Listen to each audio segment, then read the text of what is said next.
प्यारे दोस्तों, सादर अभिवादन। मैं हूं महेश कुमार वैद्य और आप देख रहे हैं एनजेपी हरियाणा। दोस्तों, आज हम अनिल विज प्रकरण की बात करेंगे, विस्तार से बात करेंगे, एक एक विषय को आपको बारीकी से समझाएंगे। आप जानते हैं, हरियाणा के वरिष्ठ मंत्री अनिल विज को भाजपा के प्रदेश अध्यक्ष मोहनलाल बडोली ने नोटिस तो थमा दिया, लेकिन अब स्थिति न खाते बने और न निगलते बनने वाली बनती आ रही है। विज ने नोटिस का जो जवाब दिया है वही विज की ताकत बन गया है। इस बात में कोई दो राय नहीं है कि अनिल विज ने दिल्ली चुनाव से पहले मुख्यमंत्री नायब सैनी और प्रदेश अध्यक्ष मोहनलाल बडोली के खिलाफ जमकर बयानबाजी करके अनुशासनहीनता की है। इसके लिए किसी तरह की प्रमाण की भी जरूरत नहीं है। विज के बयान इस मामले में काफ़ी हैं, लेकिन अनुशासनहीनता करने के बावजूद भाजपा अनिल विज का कुछ नहीं बिगाड़ पाएगी। हम ये नहीं कह रहे हैं कि निरंकुश बयानों के लिए विज पर अंकुश नहीं लगाया जाना चाहिए, लेकिन हालात ऐसे हैं जहां पार्टी के सामने दुविधा की स्थिति है। विज का स्वभाव तो अब बुढ़ापे में बदलने से रहा। विज तो विज हैं, उन्हें जहां कारण बताओ नोटिस अपनी जगह, लेकिन विज की कार्यप्रणाली अपनी जगह। ऐसा करके विज अपनी तो टीआरपी बढ़ा लेते हैं, मगर अफसरशाही में दुश्मनी भी मोल ले लेते हैं। आमतौर पर मंत्रियों की ओर से किए गए इस तरह के सस्पेंड ऑर्डर आगे अदालतों में नहीं टिक पाते, लेकिन अनिल विज का वही पुराना अंदाज नोटिस का जवाब देने के बाद भी बना हुआ है। इससे पब्लिक में उनकी इमेज धाकड़ नेता की बनती जा रही है। इसी कारण भाजपा बैकफुट पर है। इसके पीछे का गणित यह है कि मंत्री पद से बंधे हुए अनिल विज उतने खतरनाक नहीं है जितने खतरनाक मंत्री पद छीनने के बाद हो जाएंगे। कानून की बात करें तो भाजपा अनिल विज का विधायक का ताज नहीं छीन सकती। विज के लिए अधिक से अधिक सजा मंत्री पद छोड़ने की हो सकती है।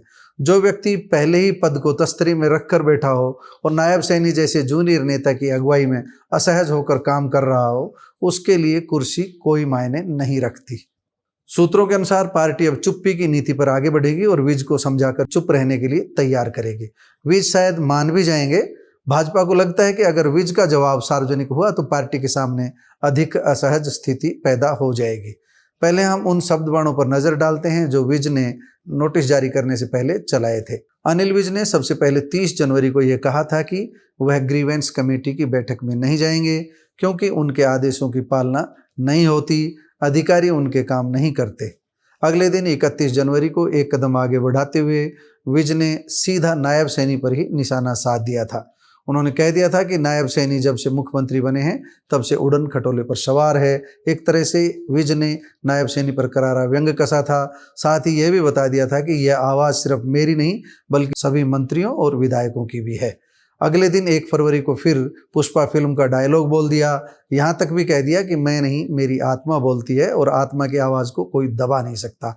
मतलब अनिल विज ने सीधे नायब सैनी पर सवाल खड़ा कर दिया। यहाँ तक भी कह दिया कि वह सत्ता की परवाह नहीं करेंगे, अपनी आत्मा की आवाज़ से अपनी बात कहेंगे। आत्मा की आवाज़ उन्होंने एक बार नहीं बल्कि बार बार कही। पार्टी के प्रदेश अध्यक्ष मोहनलाल बडोली के मामले में 2 बार यही बात कही। उनके पद पर बने रहने पर सवाल उठाया। विज ने सवाल खड़ा कर दिया कि अध्यक्ष को इस्तीफा दे देना चाहिए। गैंगरेप का आरोपित महिलाओं की मीटिंग आखिर कैसे ले सकता है? यह बड़ी टिप्पणी थी, पार्टी को हिला देने वाली टिप्पणी थी। पूरी पार्टी को इसने असहज कर दिया था। 2 फरवरी को विज ने सपाट लहजे में कह दिया था कि मुख्यमंत्री चाहें तो उनका मंत्री पद छीन सकते हैं, उन्हें कोई फर्क नहीं पड़ता। अपनी कार तक छोड़ने की बात उन्होंने कह दी थी, लेकिन नायब शांत रहे। हम कुल मिलाकर यह भी कह सकते हैं कि अनिल विज ने अपनी वाणी से सभी मंत्रियों और विधायकों की आवाज़ सरकार तक पहुंचाने की कोशिश की। 3 फरवरी को तो इंटरनेट मीडिया पर उन्होंने 52 सेकंड का जो वीडियो बनाकर डाला, उसमें सीधे नायब सैनी पर हमला था। वीडियो में यह दावा किया गया था कि चीफ मिनिस्टर के साथ घूमने वाले नेता उनके खिलाफ चुनाव लड़ने वाली चित्रा सरवारा के साथ घूम रहे हैं। सीधे उन्हें गद्दार बता दिया। इस वीडियो के नेपथ्य में एक गाना चल रहा था, क्या मिलिए ऐसे लोगों से जिनकी फितरत छिपी रहे, नकली चेहरा सामने आए असली सूरत छुपी रहे। बैकग्राउंड में चल रहा ये गाना सीधा अपनी सरकार पर कटाक्ष था। कांग्रेस ने इस पूरे विवाद का फायदा उठाने का प्रयास किया, लेकिन भाजपा दिल्ली जीत गई, कांग्रेस की पार नहीं पड़ी। दिल्ली जीत से मिली पावर ने ही विज को नोटिस थमाने का काम किया। इस नोटिस की व्यूह रचना में बडोली व नायब को केंद्रीय मंत्री मनोहर लाल का आशीर्वाद भी मिला बताया जा रहा है। तिकड़ी की सहमति बनने पर ही दिल्ली दरबार से विज को नोटिस देने की सहमति ली गई। हम यह भी बता दें कि ठीक उसी समय और उसी भाषा शैली के साथ राजस्थान के मुख्यमंत्री भजन लाल शर्मा की नाक में दम रखने वाले किरोड़ी लाल मीणा को भी नोटिस दिया गया था। मंत्री मीणा पर अपनी सरकार पर फोन टैपिंग का आरोप लगाने का गंभीर आरोप है। अब मीणा ने झुककर अपनी गलती मान ली है, लेकिन विज तो विज है, यही बात हम कह रहे हैं बार बार। विज ने फुर्सत के साथ नोटिस का जवाब दिया।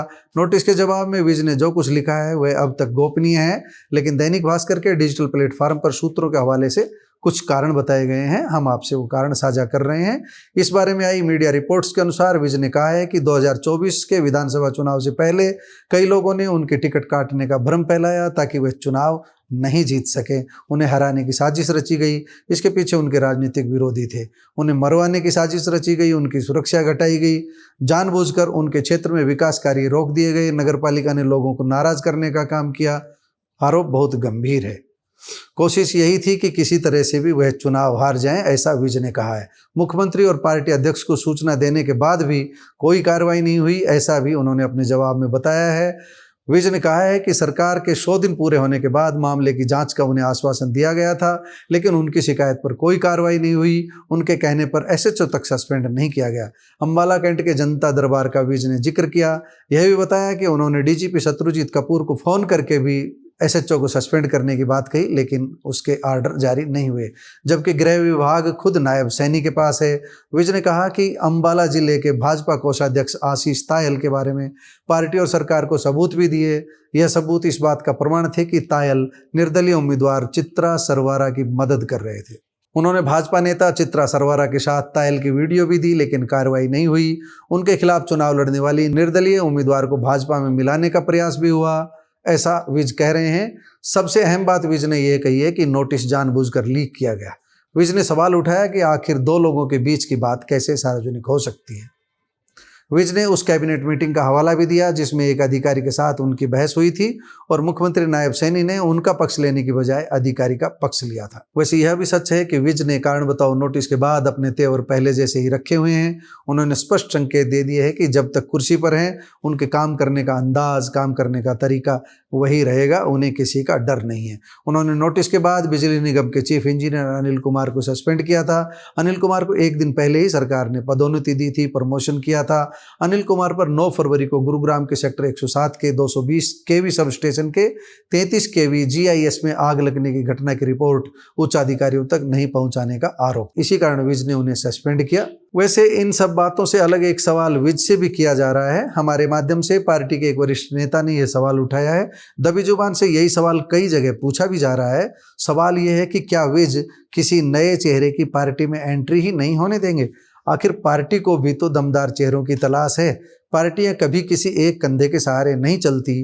विज को देर सवेर ये समझना होगा कि अब उनके दिन ढलान की ओर हैं। पार्टी अगर नया नेतृत्व उभार रही है तो नए को आशीर्वाद दें और सुखद परिणाम हासिल करें।